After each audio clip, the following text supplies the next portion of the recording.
This is going to be our last in a series on the 360-degree leadership matrix. We've talked about 4 quadrants, 3 so far. We talked about personal leadership, how you work on yourself, how you lead your own life, your own body, your own mind. We've talked about family leadership and how important that is to culture. We've talked a little bit about your community and your civic leadership, that there are these spheres of influence that desperately need you to engage so that you can set the agenda, so that you can administer influence and guide the processes so that the outcomes are what we really believe they should be. In this episode, I want to talk about vocational leadership, and that's probably not the right word even. I want to talk about your specific people group that you're called to. We oftentimes think, go to high school, get your diploma, go to college, get your degree, get a good job, pick a career, and just stick with that the rest of your life. I get that. That's kind of a common way of thinking. I don't think that way of thinking works very well. But I tend to subscribe to the idea that you identify your passions, your dreams, the things that really get you excited, and those things drive the direction you go. But here's the thing, that passion, that drive, that interest, most often is going to be related to a certain people group. So when I talk about your vocational leadership, what I'm really asking is, what people group are you called to serve? In my case, I'm really drawn to serving entrepreneurs and leaders.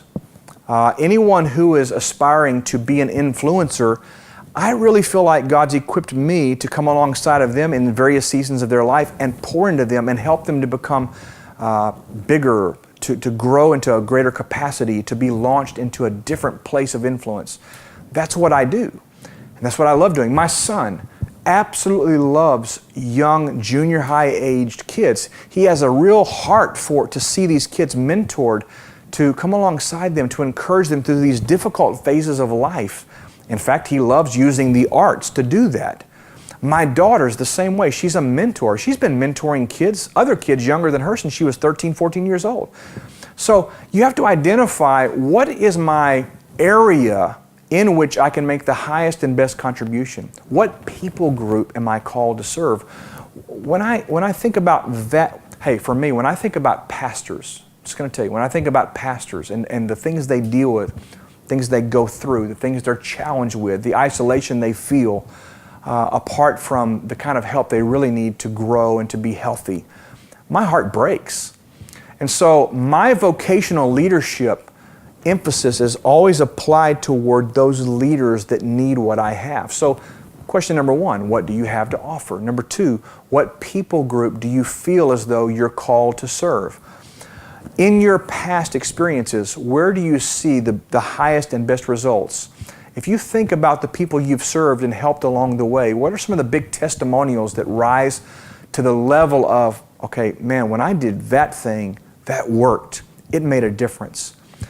I want you to be thinking about your vocational leadership in the context of those 3 questions, because it is a combination of the passions, the gifts, the talents, the skills, the dreams you have with the people you seem to be drawn to the most. Put that together and you'll begin to understand more about your leadership as it relates to vocational leadership. I hope this series has helped you. Here's what I want you to know. There are 4 quadrants to leadership. Don't focus just on one. You have to look at the entire picture. Deal with you first. Lead your family. Serve them well. Be involved in your community, in your nation, in the broad scheme of things culturally. And then look especially at, what people group am I called to serve and how can I best serve them? Here's the deal. The world needs you. You are a leader. You say, Brian, I'm not a leader. No, you are a leader. There's someone you're called to serve, and you'll do it well. I believe in you. Thanks for joining us. As always, it's a privilege and an honor to come to you and serve you in this way. God bless.